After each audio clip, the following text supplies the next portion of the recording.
Cydweddiwn. O ddiw dad a thad ein haglwydd a'n gwagedwr Iesu Grist. Yn ein tre ata ti nawr i ofyn i ti am dy fendith ar y rwydfa hon. A boed i ymadroddion yn gyna, i bob peth a feddyliwn, ac y deimlwn, ac a ddywedwn ac awnawn, fod bythol glod i ti, ac i enw dy fab, Iesu Grist ein haglwydd. Amen. Mae yna gyhoeddiadau eisiau i gwneud, a mi gnaen nhw'n fyr iawn. Bod yna groeso i bob un hwnna chi ddod am ryw luniaeth fach, y baned bach ar ôl y roedfa i'r cefn. A hefyd y roedfa nesaf, prawn, dy Sul nesaf, am hanner awr wedi 3. Chroeso i'r byd cyfan wrth gwrs fel bob amser. A chyfarfod gweddi ar y 3 nos Iau yn y mis, ac nesaf fydd ar y 15fed o Mehefin, a hefyd eich atgoffa chi am gynhadledd yr haf yma yn y capel hwn. Ar bnawn dydd Iau, roedfa Gymraeg, bnawn dydd Iau, y 7fed ar 20 o Orffennaf gyda'r parchedig Martin Williams yn Pregethu. Ac fe ganwn ni yn hemyn cyntaf, wrth i'r casgliad gael ei wneud, emyn rhif 374, 374, o enw arfer chocaf yw enw marwol glwy, caniadau ar changylion fydd y fath enw mwy, bydd yr anfeidrol ddyfais o brenedigaeth dyn, gan raddau filoedd yno'n cael ei chanu'n 1. 374.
Mae'r darlleniad y pnawn mae i'w gael yn Efengil Ioan. Efengil Ioan, y 3 benod, gan ddechrau yn yr adnod cyntaf. Ac yr oedd dyn o'r Phariseaid a'i enw Nicodemus, pennaeth yr Iddewon, hwn a ddaeth at yr Iesu liw nos ac a ddywedodd wrtho. Rabi, na ni a wyddom yma i dysgawdwr ydw i ti wedi dyfod oddi wrth ddiw, canys ni allai neb wneithur y gwirthiau hyn, yr wyt ti yn ei gwneithur, ond i bai fod Duw gydag ef. Iesu atebodd ac a ddywedodd wrtho. Yn wir meddaf i ti. Glwch y pwyslais ynde. Yn wir meddaf i ti. Oedd i eithir geni dyn drachefn, ni ddechon e fe weled teyrnas ddiw. Nicodemus a ddywedodd wrtho, pa fodd y dichon dyn i eni ac e fe yn hen, a ddichon e fe fyned i groth i fam eilwaith a eni? Iesu atebodd ac a ddywedodd, yn wir meddaf i ti, oedd i eithir geni dyn o ddofr ac o'r ysbryd, ni ddichon e fe fyned i mewn i deyrnas ddiw. Yr hynna aned o'r cnawd sydd gnawd, a'r hynna aned o'r ysbryd sydd ysbryd. Na'r y feddad wedyd ohono fi wrthyt, y mae'n rhaid i'ch gennych i drachefn. Y mae gwynt yn chwythu lle ymuno, a thi a glywi sŵn ef, ond ni wyddost o bale mae'n dyfod, nac i bale mae'n myned. Felly mae pob un ar a aned o'r ysbryd. Nicodemus atebodd ac a ddywedodd wrtho, pa fodd y dichon y pethau hyn fod? Iesu atebodd ac a ddywedodd wrtho, a wyt ti yn ddysgawdwr yn Israel ac ni wyddost y pethau hyn? Yn wir meddaf i ti, mae yr hyn a wyddom yr ydym yn ei lefaru, a'r hyn a welsom yr ydym yn ei dystiolaethu, a'n tystiolaeth ni dydych yn ei derbyn. Os dywedais i chwi bethau deiarol, a chwythau nid ydych yn credu, pa fodd os dywedaf i chwi bethau nefol y credwch? Ac nid ysgynodd neb i'r nef, oedd i eithir yr hwn a ddisgynodd o'r nef, sef mab y dyn, yr hwn sydd yn y nef.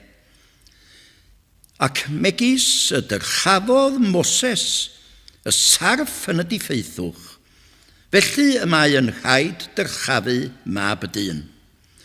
Fel na choller pwy bynnag a gredo ynddo ef, ond caffael ohono fywyd tragwyddol. Canys felly y carodd Duw y byd, fel yr hoddodd e fe i unig anedig fab, fel na choller pwy bynnag a gredo ynddo ef, ond caffael ohono fywyd tragwyddol. O blegyd, ni ddanfonodd Duw i fab i'r byd, i ddamnio'r byd, ond fel yr achubyd y byd, trwyddo ef. Gawn ni gydweddio.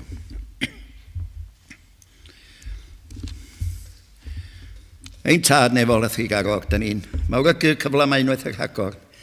I ddwad yma i dy dyd i, a chael dod ar hyd, llwybr gweddi yr awr hon. Y llwybr sy'n arwain o'r ddeiar i'r nef. Y llwybr sydd yn cario'n gweddiau ni at ati. Llwybr yn wir a gorwyd gan ein harglwydd a'n gwaredwr Iesu Grist, ac abalmantwyd a'i waed ef ei hun. Y llwybr sy'n arwain at Iesu Grist, sydd yn eiriol ar ddehilaw yr eiliad hon, yn eiriol dros omni yr rhai sy'n credu, yn eiriol dros bechaduriaid gwael y llawr. O arglwydd, gwrando arno, gwrando ar ei lais mwyn, yn erfyn trosom, y gwaed a fodlonodd gyfiawnder, deunellwyd ar orsedd ein Duw, sydd yno'n beraidd yn nerfyn i ni hendroseddwyr gael byw. A da ni yn gwybod arglwydd bod y gweddiau gwachil ni yn cael ei cyflwyno ger dyfron di yn berffaith, a bod y enw di o'r herwydd yn cael ei ddyrchafu. Da ni am weld enw di arglwydd, unwaith yr hagor yn ein cymryd baganau ni yn cael ei godi i'w chlaw pob enw, a bod yr holl fyd yn wir eglwyd, yn orseddfainc i ti ac yn droedfainc i dy anwyl unig anedig fab Iesu Grist. A dyma di'n diolch penna ni wrth gwrs, eto fel ym mhob oedfa. Diolch am yr un a ddaeth, yng nghyflawnder yr amser.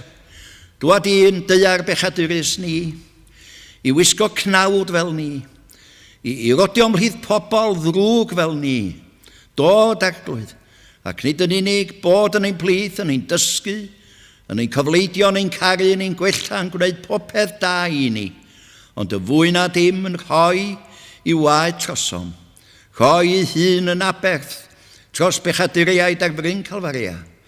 Y gair am wneithpwyd y gnawd ac adrigodd yn ein plith ni yma. Debyg mai dyma, fel mae'r emynydd yn dweud eglwyd, o blith holl rhyfeddodau'r nef.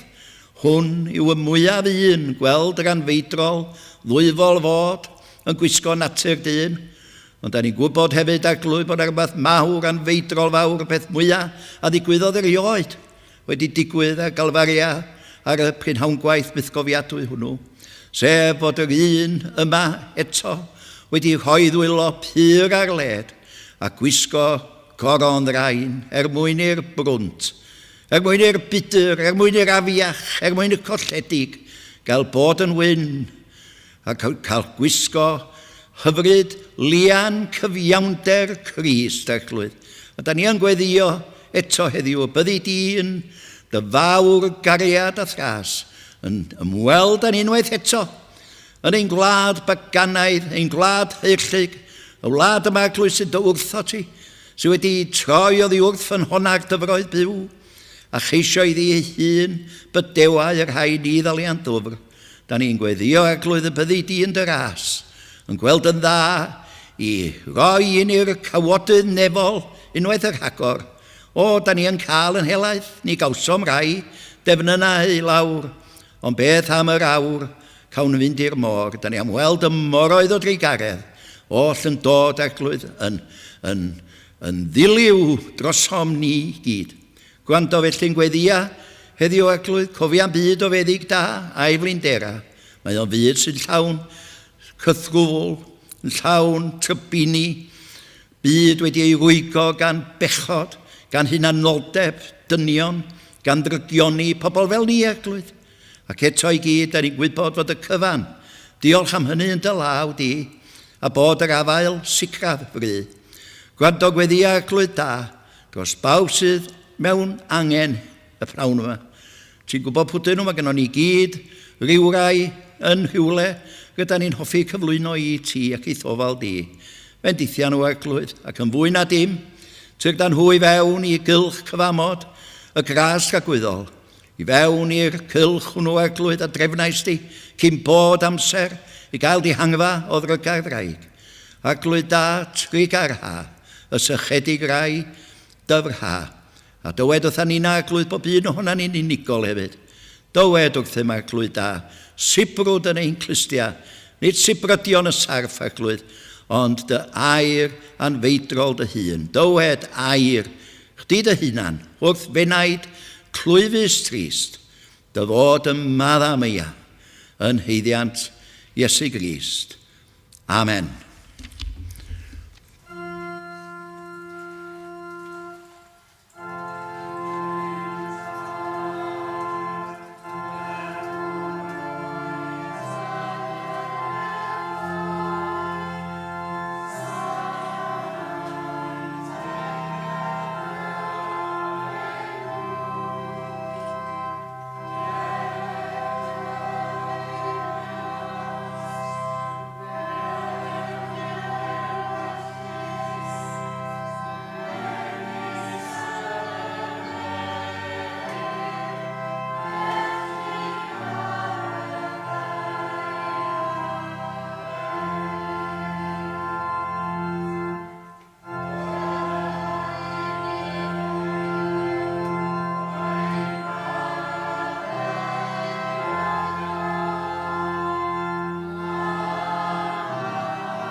Fe ganwn ni rwan yn hael emyn, rhif 415, 415. Ar y groes dyrchafwyd Iesu, fel y sarff ar drostan hir, ac fe dyn aneirifluoedd at o'i hun o fôr a thir, bydd ni cholli'r neb a gredo yn ddo ef. 415.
Wel, dwi am godi yn hestyn, yn y darlleniad yna glwsoch chi ar chychwyn o'r dryddedd benod o Efengil Ioan.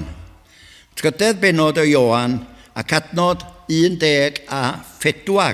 14.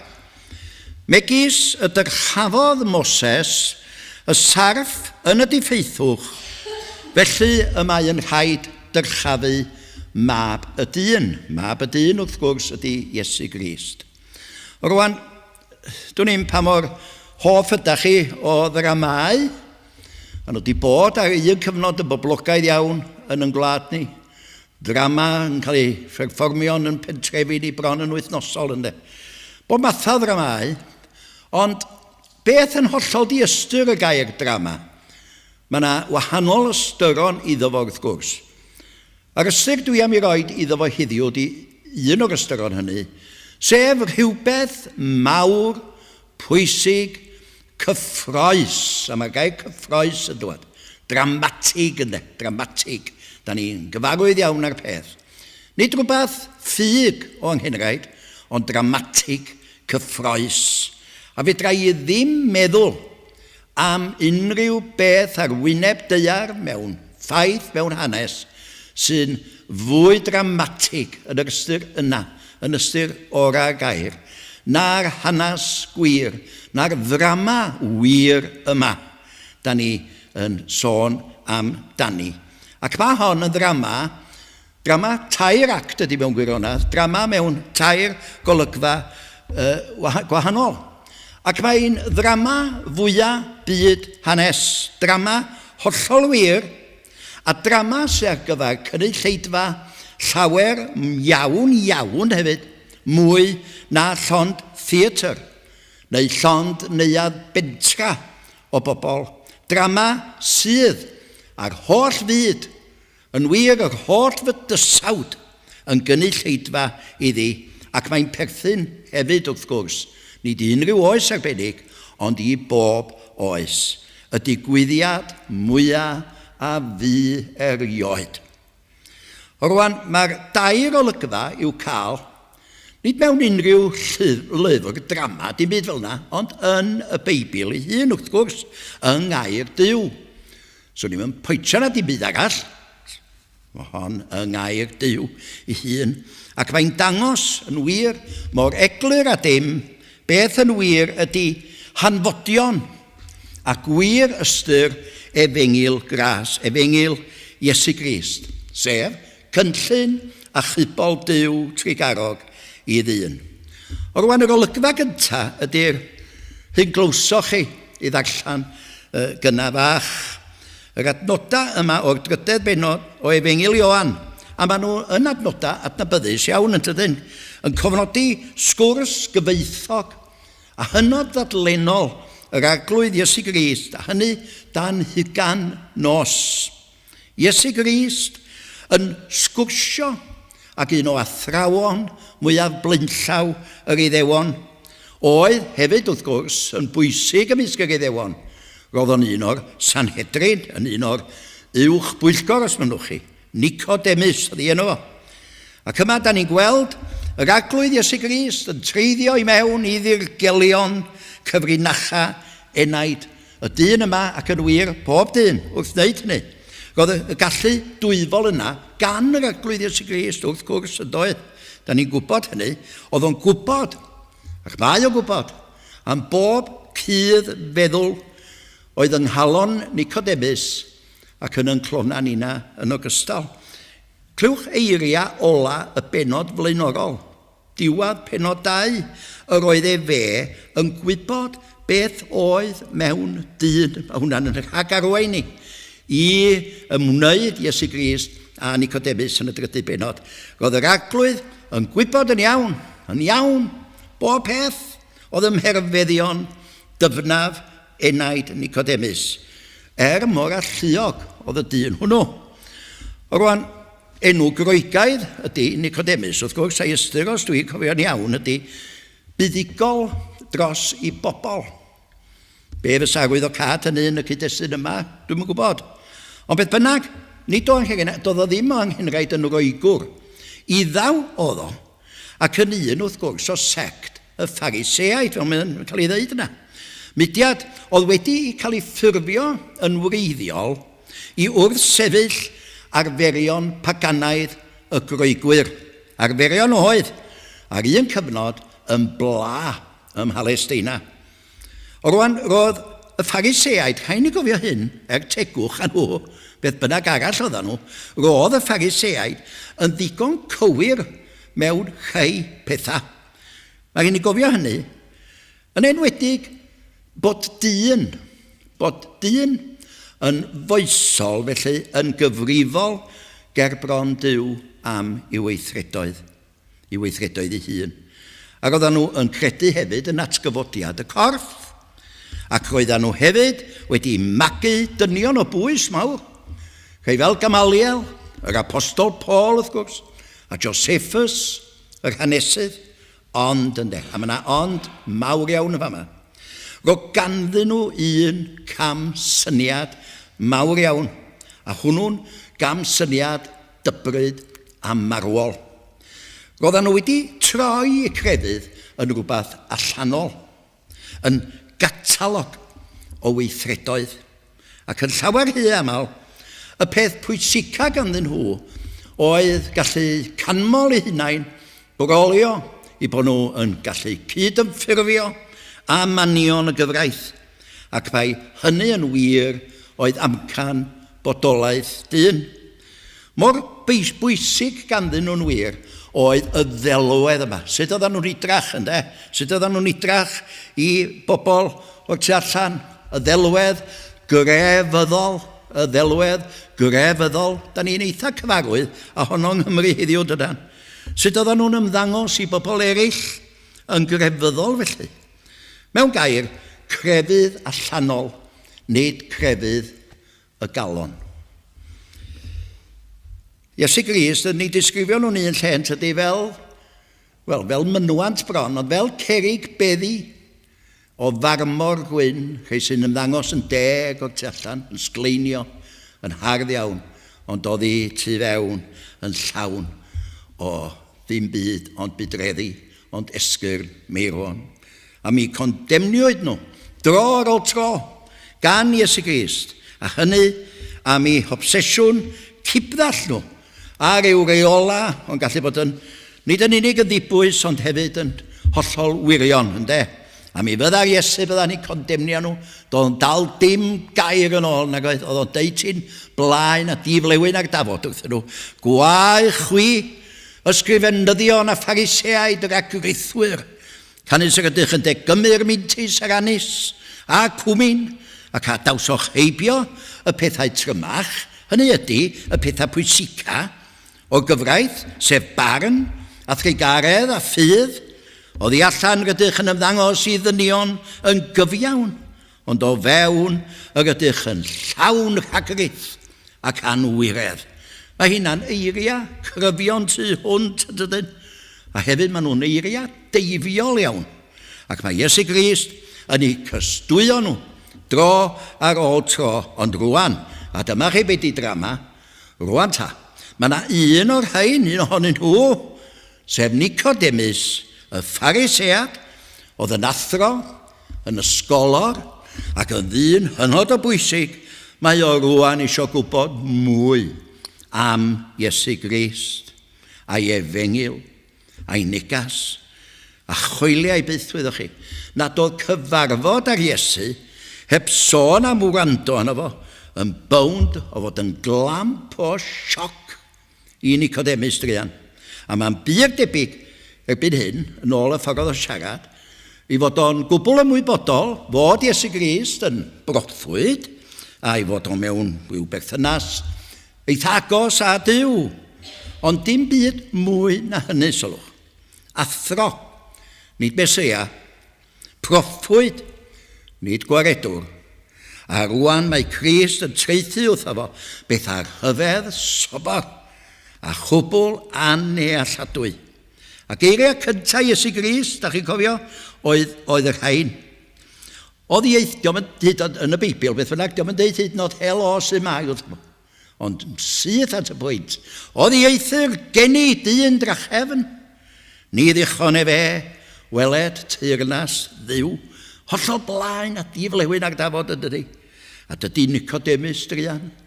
Di'n dall dim yw dim, ynddo. Mae o'n hollol blanc. A mae Crist yn sôn am bethau fel geni o'r ysbryd, ac am ryw wynt sydd yn chwythu'r ysbryd glân, lle yno.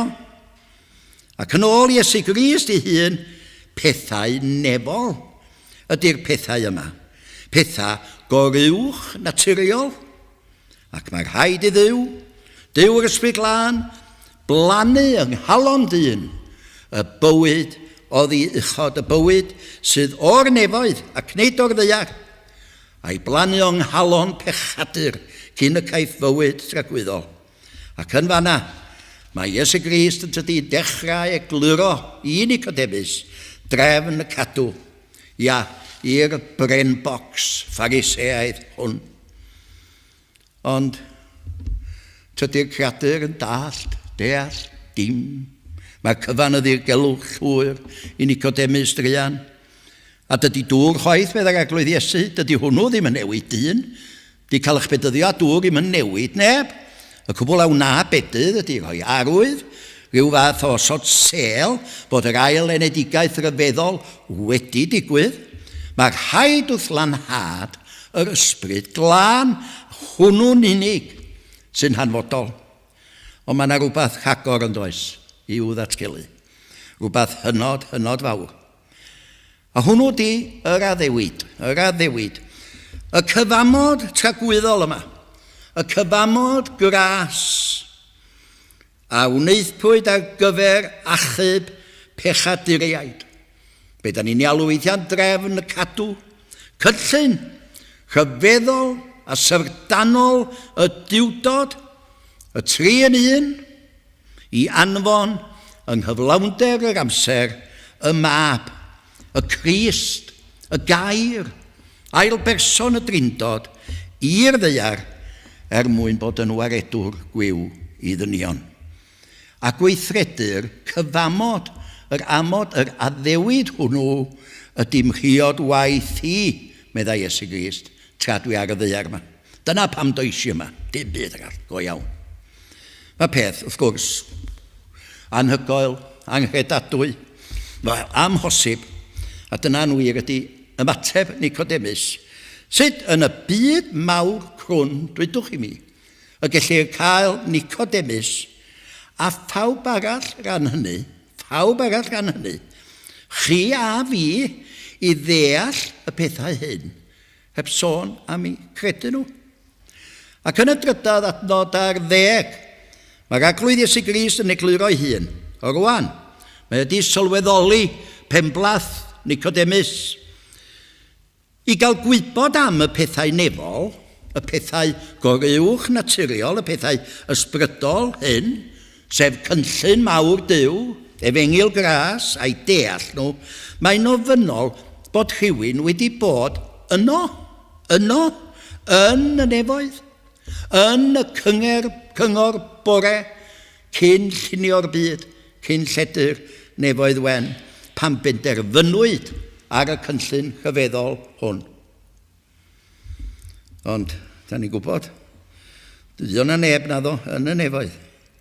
Felly mae cyfan tu allan, tu hwn, tu wybodaeth dyn. Ond ydy o'n wir nad o'na neb yno.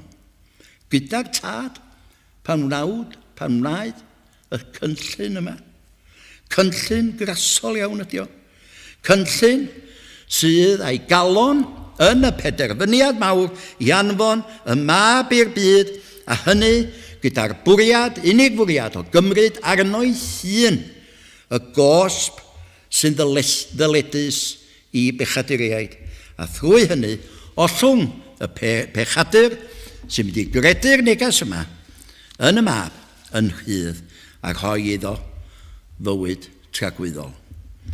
Felly, sut rydan ni i wybod am bethau'r nefolion leoedd? O na rywun yno cyn llunio'r byd, all dystio bod yr honiadau hyn oll yn wir. Yr ateb ydy wrth gwrs, a dyma chi beth i drama ta, dyma chi beth sy'n dramatig. Yr ateb ydy oedd.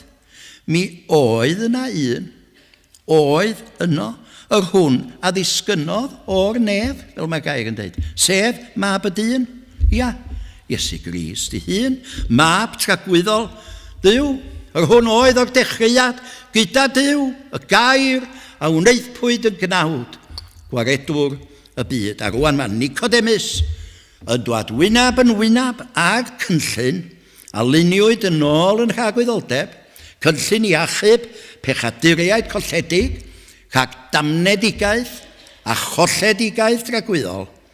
Ac enw arall ar y cynllun a'i weithrediad ydy, yn syml iawn, efengil Iesu Grist, a chredu ar galon yr efengil honno, a hynny'n unig rydd fywyd tragwyddol i bechadur. Ond sut mae deall y fath dath gynllun rhyfeddol? Wel, i ddarlunio ac egluro'r cynllun yma, mae Iesu Grist yn troi sylw Nicodemus i rhywbeth mae Nicodemus yn gyfarwydd ag o, sef i gynnwys yr Hen Testament.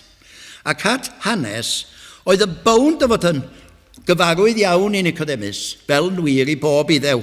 Hanes yr Exodus, hanes y ffoi o'r Aifft, hanes y genedl, yr Israeliaid, dan arweiniad Moses yn gadael yr Aifft, ac yn fanno yn yr anialwch yn ceisio ei ffordd i wlad yr addewid.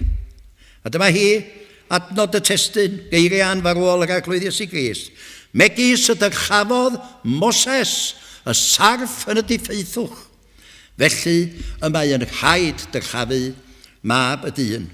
Rwan, mae'n awgrym cryf y yma gan yr Arglwydd Iesu Grist fod arwyddion o ffordd iachawdwriaeth, ffordd y cadw, y waredigaeth, trwy'r gwaredwr, trwy Dduw ei hun, wedi cael ei dangos eisoes i'r genedl yn yr hanes yma, yn yr anialwch ganrifoedd ynghynt.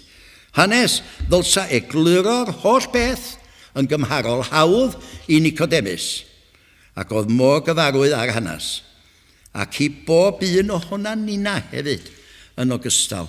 A dyma di'r ail olygfa yn y ddrama ryfeddol hon.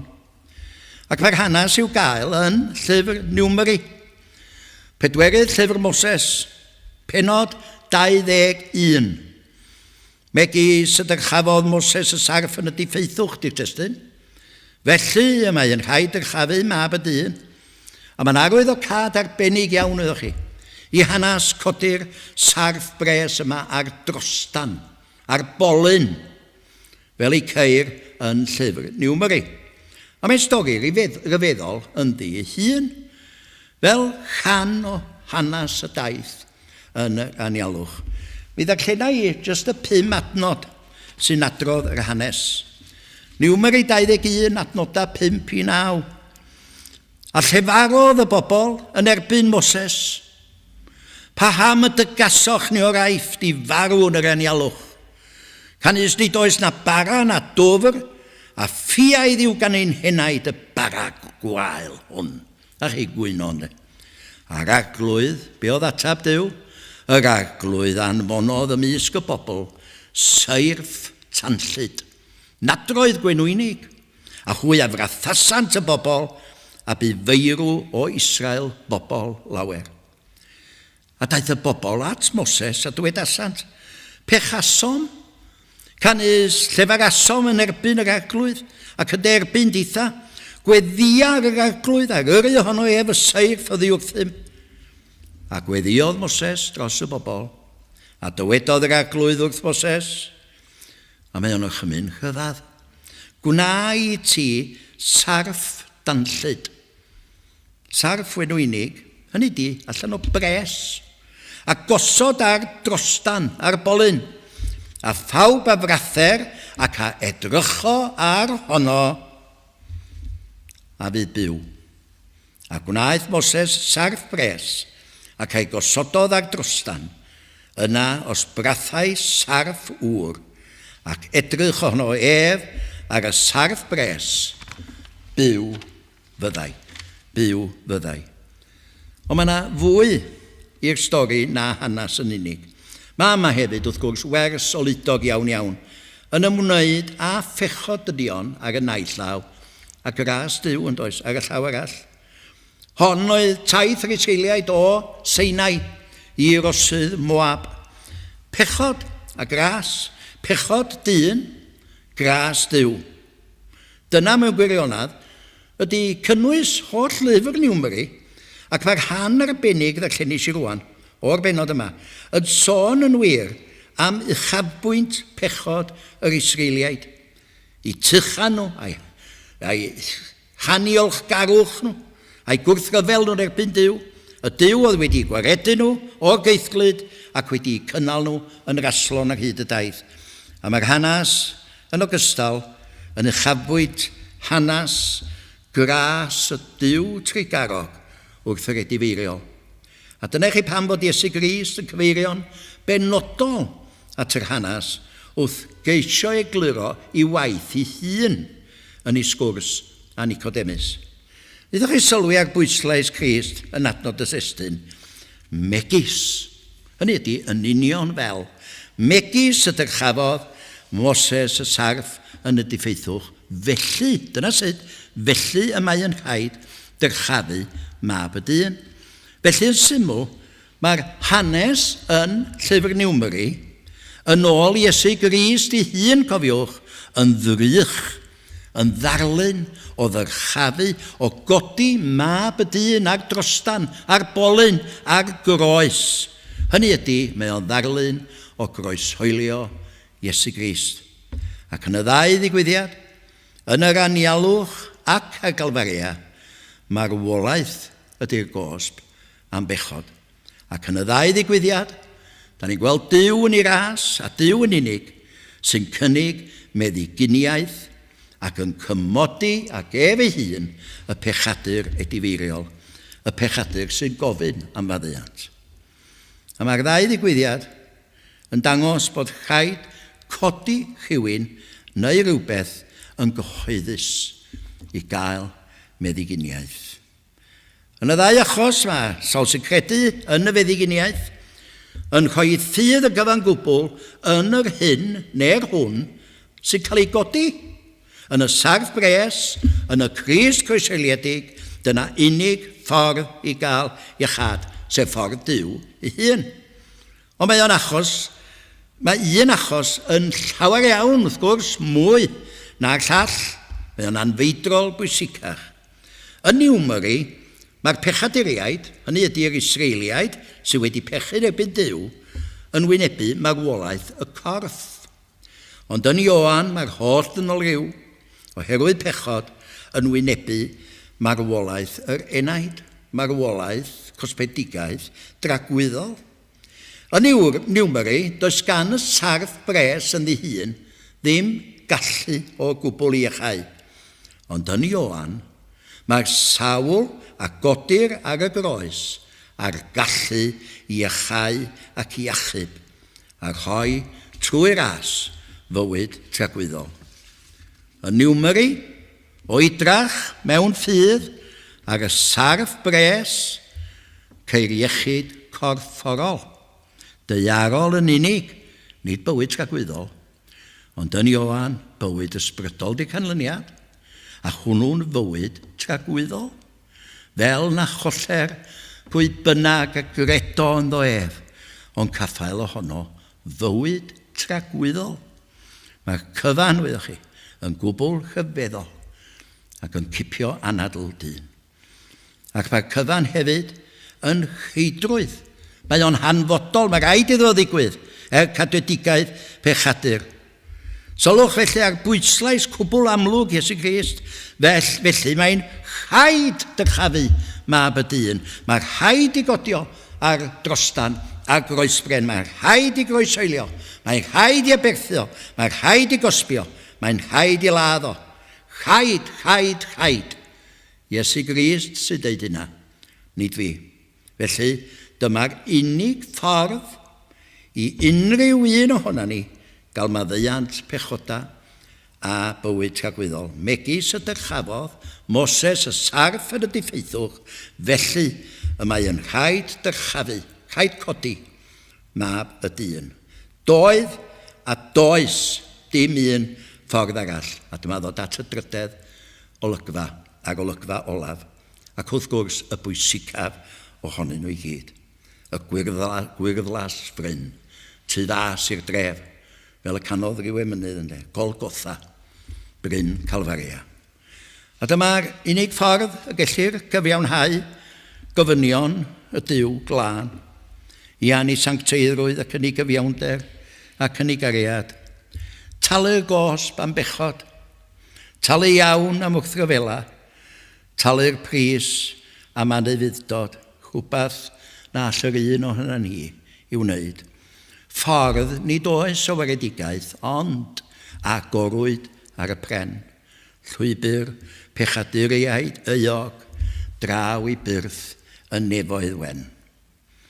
Ac ymhled idwch yn holl hanes y bydysawd, yma gogoniant, holl gymeriad a phriodolledda graslon Duw i or, yn farn a digofaint, a chyfiawnder, a chariad, a gras, yn lle mae o tybad yn disgleirio'n fwy nag a groes Calfaria, oherwydd yn y fan honno rhoddodd y tad i hun, i fab i hun, yn aberth trosom ni, yn ein lle ni, ac yno, y bwriwyd holl lyd a digofaint Duw ar ei fab ei hun am bechoda i bobl.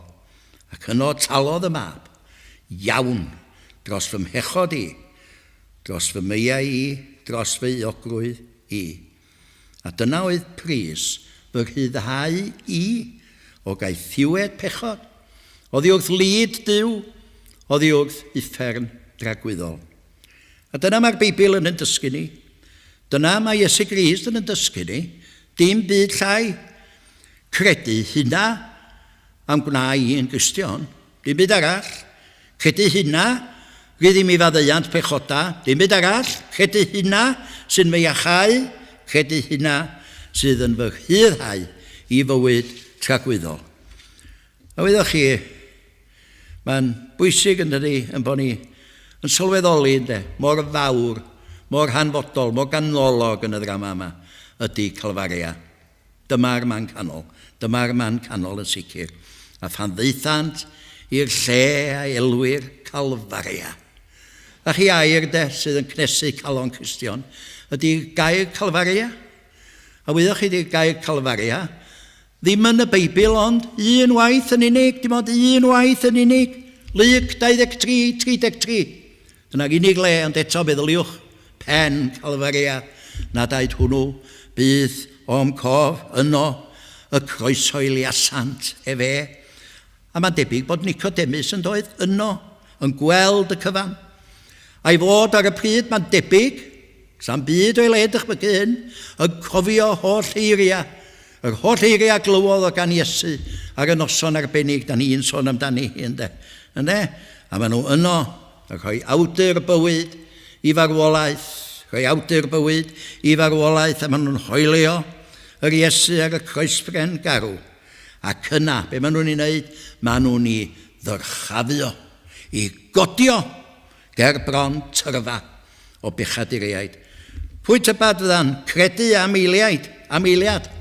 Mae dyma'r Meseia, mae dyma'r achubydd, mae hwn ydy'r gwaredwr, yn gyff gwawd a choron o ddrain ar ei ben. Rex, Iwdaom, brenin yr Iddewon, llawn sbeitiwch o, chwegthwch am ei ben o, ac yno'n hongian hwng dau leidar. Dau leidar drwg iawn yfyd, a'r groesbren, a'r drostan, yn destun sport a'r bolyn. Meseia, gwaredwr, jog, di beth felly, meddyn nhw, jog. Rhyw bwtos a'r coed, ond byd mwy na hynny.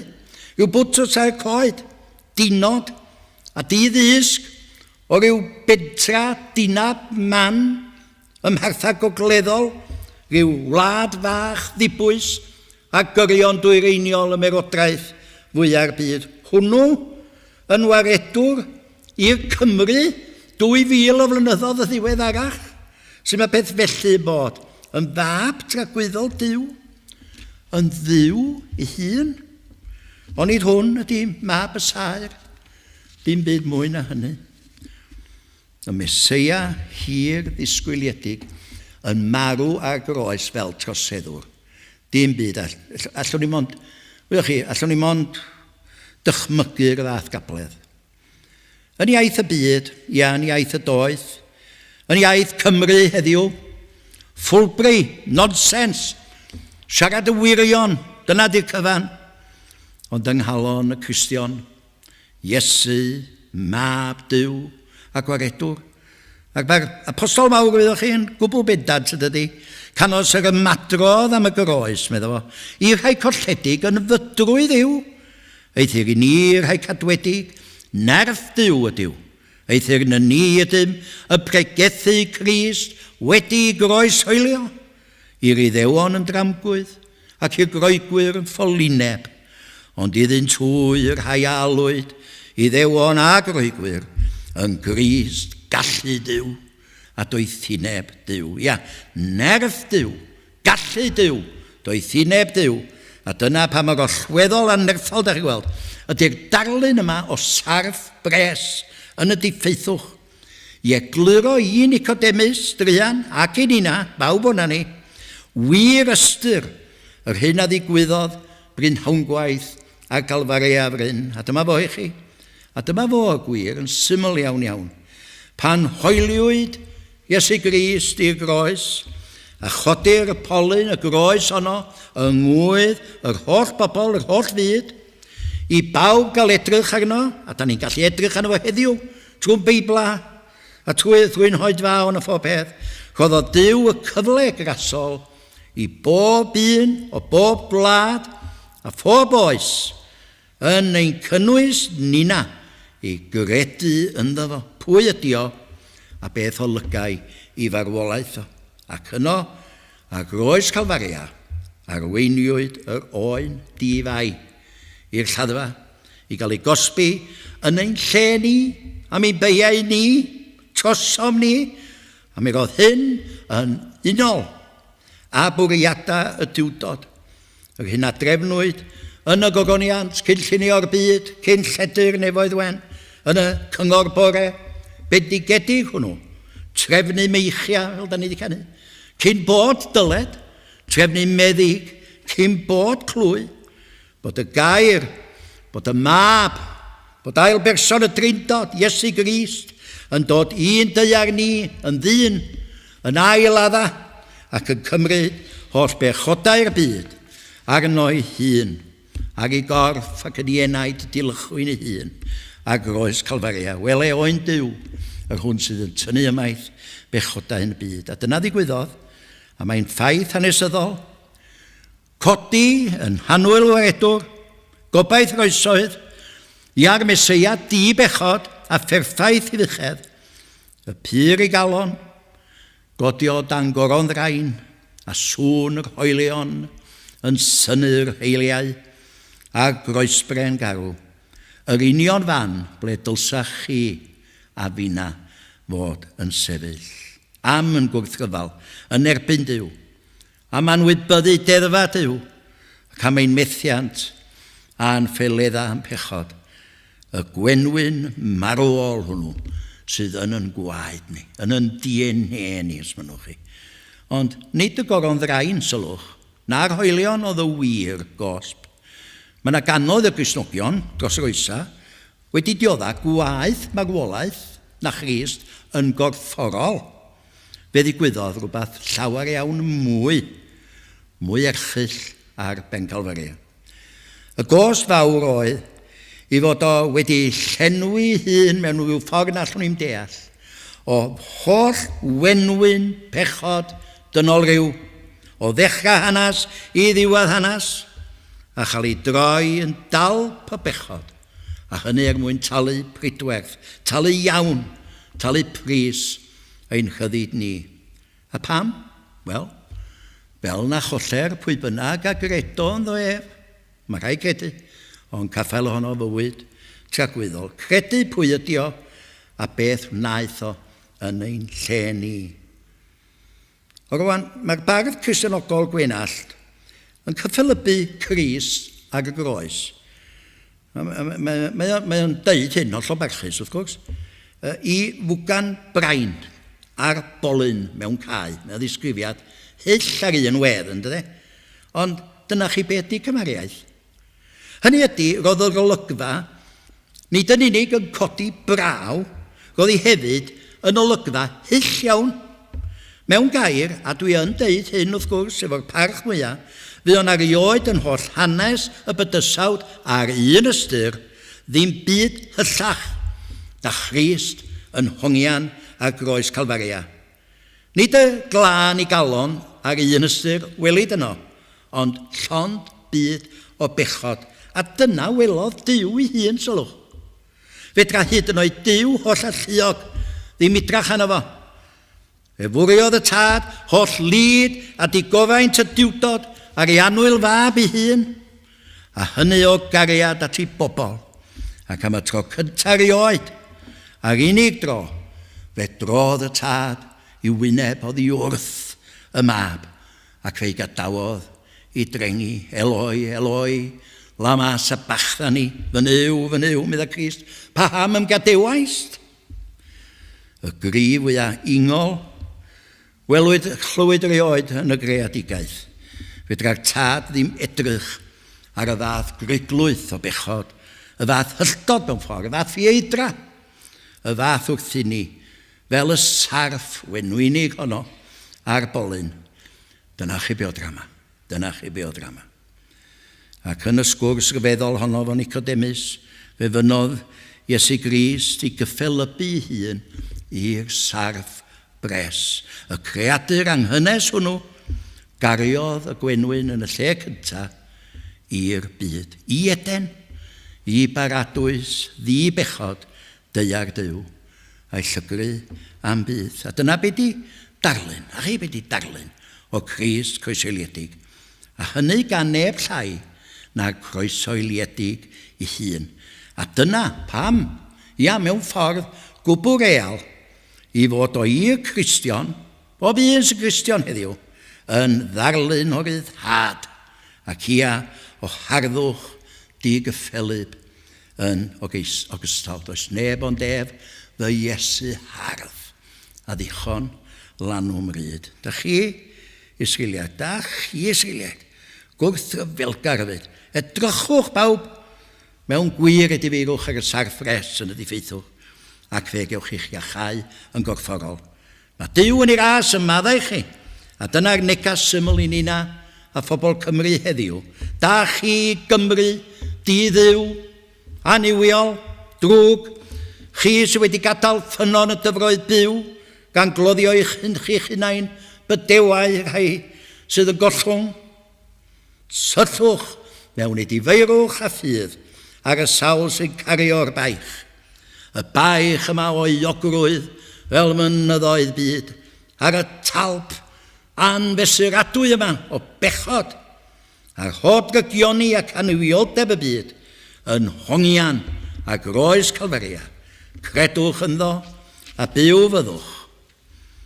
Byw yn ysbrydol trwy ras yr anfeidrol, chydio mewn bywyd tragwyddol, yng nghyflawnder Iesu Grist. Chyfeddod a beryn ddidd-arfod ydi o. Ar y groes, da ni'n newid ganu, ar y groes Dyrchafwyd Iesu, fel y sarff ar drostan hir. Ac fe dyn a neir ei fluoedd at o'i hun o fôr na thir, bydd ni cholli'r neb a gredo ynddo ef. A phan godwyd y sarff a'r bolyn, roedden nhw'n codi ac o'r chymyn Duw a neb arall, symbol o'r hyn oedd yn achosi'r farwolaeth. Hwn oedd yr antidot, y gwrdd wenwyn i wenwyn y sarff. Y sarff ei hun, sylwch, oedd yn llawn gwenwyn. Tydi o beth gyfad yn dydi? Mae'n edrach yn swnio'n beth gyfad iawn. Sa chi'n cael brathiad gan neidar, sut yn y byd y gall y neidar honno eich gwella chi? Wel, wrth gwrs bod atab i peth. Y sarff ydy'r gwenwyn. Gwenwyn pechod a ddaeth i galon dyn, a rhoi'r angen arno am achubiaeth, am iachawdwriaeth, a phan godwyd mab y dyn, megis y Dyrchafodd Moses y sarff, fe godwyd y sarff yn yr ystyr y feddwl i fod wedi cymryd ein gwenwyn ni, i fod o Iesu Grist ei hun, yn llawn o'r gwenwyn hwnnw, yn llawn o'r pechod sydd ym mhob un o honna ni, pechod sydd yn harwain ni, bob un o'na ni, os na nawn ni gredu yn Iesu Grist i ddistryw a cholledigaeth. Wel, dyna fo, mae'r ddrama, dim ar ben, wrth gwrs, di'r ddrama mae'r ben, ond un waith am byth oedd ddigon, fe hoeliwyd yr arglwydd Iesu a groesben Calfaria, yn dwyn holl wenwyn pechod, ein pechod a'n cosb ni. Ac yno fel mae'r peganiadydd yn ei roi am o'r eglur yn signo mas y gwenwyn ar oes y sarff i ni, ac wrth y gwenwyn hwnnw y marw a'r galfari do fe yfodd y cwpan i'r gwylod yn ddiymgeledd, ac o'r bobl nid oedd neb gyda mi. Cosbedigaeth ein heddwch ni oedd arno ef. Megis y Dyrchafodd Moses, y sarff yn y diffeithwch. Felly, mae yn rhaid dyrchafu mab y dyn, fel na choller pwy bynnag a gredo ynddo ef, ond caffael ohono fywyd tragwyddol, canys felly, dyna sydd, y carodd Duw y byd.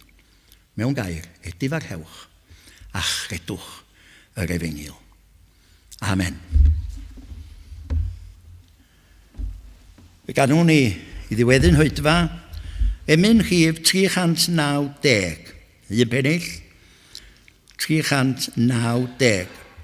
Y gŵr a fi gynt o dan hoelion dros ddyn pechadurus fel fi, a yfodd y cwpan i'r gwylod, ei hunan ar ben Calfari. Ffynhonell y cariad tragwyddol hen gartref meddyliau o hedd, dwg finau i'r unrhyw gyfamod, na thorir gan angau na'r bedd. 390.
Gras sy'n haglwydd Iesu Grist a chariad Duw a chymdeithas yr ysbryd glân a fyddo gyda chwi oll. Amen.